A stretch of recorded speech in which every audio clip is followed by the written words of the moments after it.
I wanted to bring it from a lens of women because I would say they find themselves having to step in the masculine much more often to operate in the business world.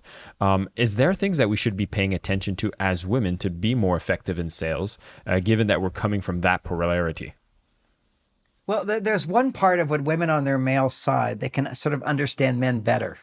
Okay, so there's a place where she will have a more intuitive sense. I see women who've grown up with brothers. Okay, they tend to be very good at sales. They know how men operate. They uh, they don't seem as fragile. Okay, they're tough, and that puts a man at ease because he can't fail.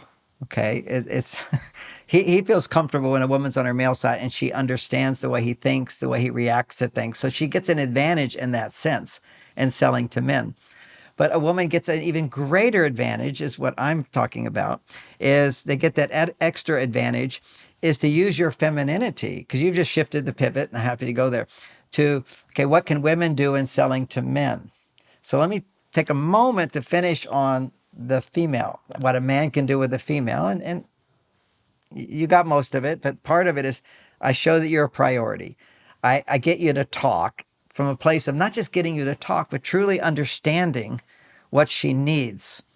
Now, I lost $3 million in a deal one time.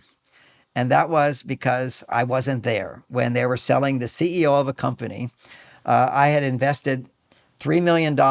This is back in the day when Google wasn't there. It was one of the early stages of, I mean, it's a great thing if you could own Google, right? So this was a version of what Google took over. But this was a search engine. And it was a brilliant scientist woman. And she had a board of all men. And I had invested $3 million in the company. And we wanted her to put one of the men as the CEO. And this man, he basically had taken three other companies to $1 billion. So if you have a company, you have a great company, but you need to have somebody who has as the CEO, who has an experience of taking other companies public. She had no experience in business. She was just a great scientist and whatever. And I needed that one guy in order to take it public. Because when you go public, you have to, the person who takes it has to have an accomplished career. So we're all set. The team is there, and we got the guy who can sell it and make it go public. And she would not say yes. And the reason is she kept saying, but we're different. We have certain needs. And he kept saying, I can do it. I've done it before. And quite honestly, he was like, I can take any company public because of my reputation. And she didn't get the message that he cared.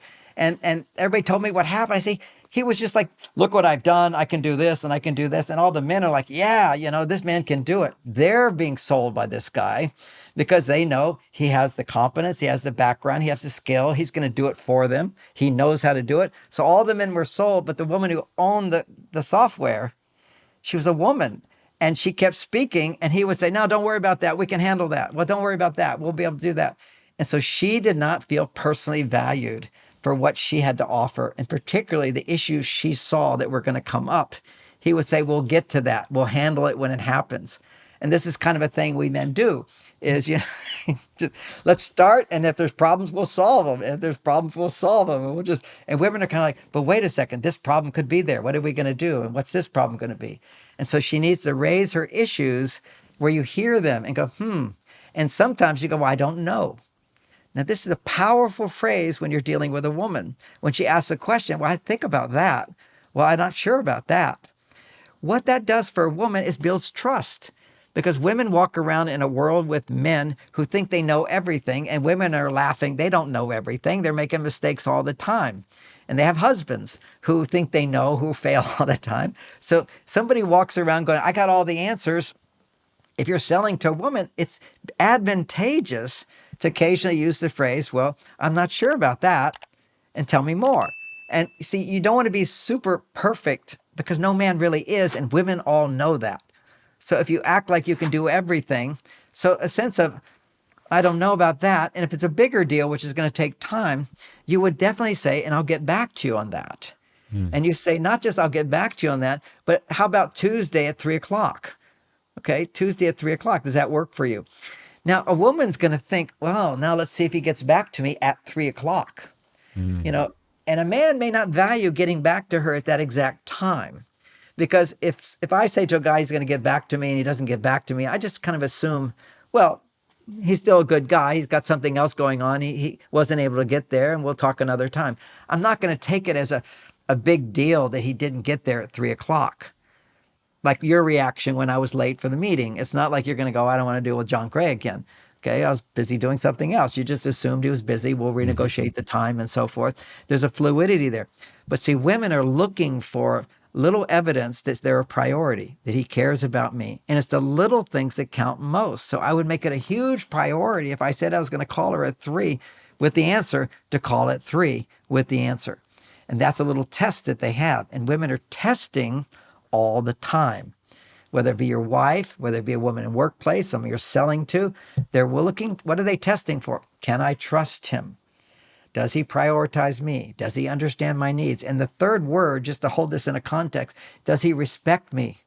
Now, respect, it's a powerful world, and men don't understand respect, generally speaking.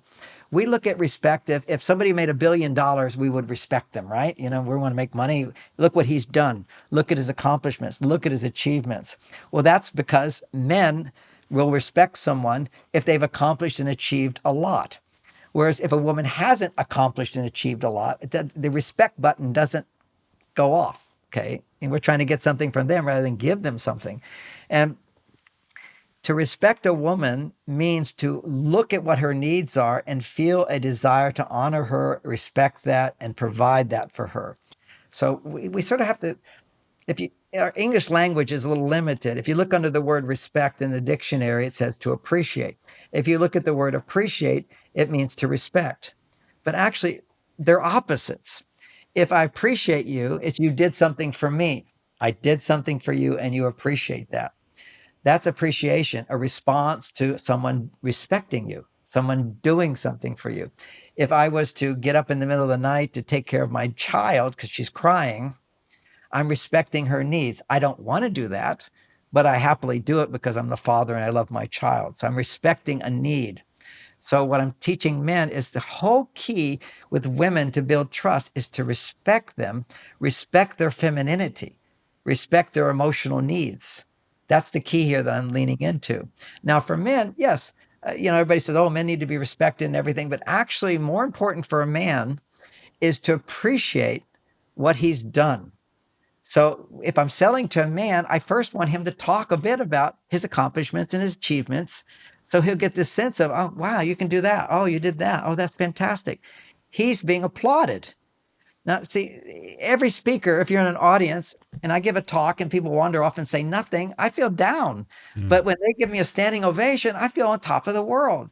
So a man's going to he's getting the one benefit is that you experience what he's done, and you always want to compliment his accomplishments, his achievements, not to manipulate him, but to realize that before he can say yes, if it's something important to him, he needs to feel trust for you, a bond with you. And what man doesn't like having a fan? Just, I've read your books. People can get me to do anything. Oh, I read your books. I love your book. It saved my marriage. Hey, will you do an endorsement for my book? How can I say no? Okay. It's, some stranger just writes me, oh, would you do it? I care less, but you got to, in a sense, feed the emotional need. Feed the emotional need. Thank you so much for listening to the Selling with Love podcast. We have some previous episodes you can tune into right here. And if you prefer the short form content where you get to the point in under 10 minutes, we do have a ton of clips from our best episodes that are being shared on this channel as well. So pick which one supports you the most. And of course, thank you for liking, subscribing, and of course, selling with love.